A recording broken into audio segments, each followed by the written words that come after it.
Jim, we'll start with you. Let's have a little additional response from each one of you on this issue of the pension deficit and the suggestions made by your fellow candidates.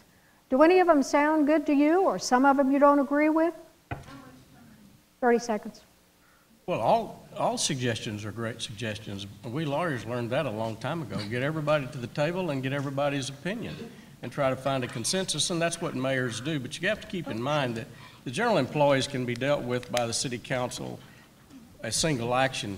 The voters gave police and fire these rights, and until those rights are taken away from the police and fire, the city will have to deal with those issues at a bargaining table, and I think it needs to be done, it should be done in public. It is supposed to be done in public, and let everybody know. But all of the benefit packages have to be on the table. Everything has to be up for negotiation, and I think everybody understands that.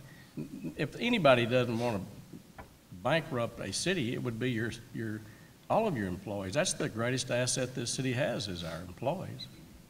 Kathy, what would you add? Well, I would just add that, you know, it's easy to formulate solutions, and this issue is going to take an awful lot of talk and discussion. Other cities that have solved this problem or are on the road to solving this problem have engaged in extensive dialogue with employees, both the active employees, the city employees, the police, and the fire. And in order to come out of this in a winning way, we're going to have to roll up our sleeves and each one of us talk with all those groups. Dan?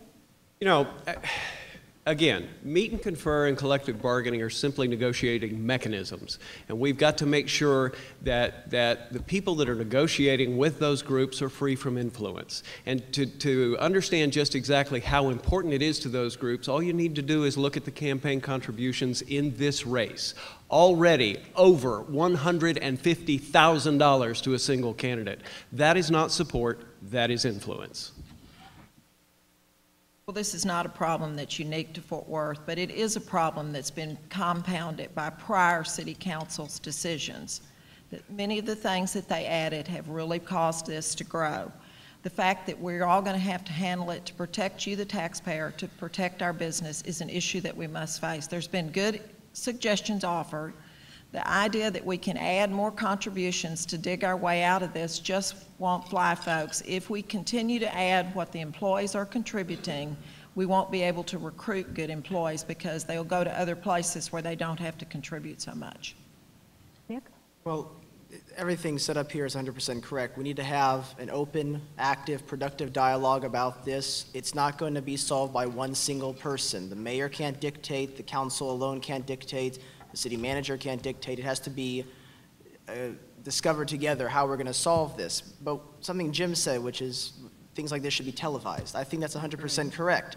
People around the city are worried that their government is closed off. They want transparency, they want openness, they want honesty, and they want to know that when this problem is solved, it is solved, that we're not just having a Band-Aid fix to it, but that it's going to be resolved so that the next generation doesn't have to worry about it.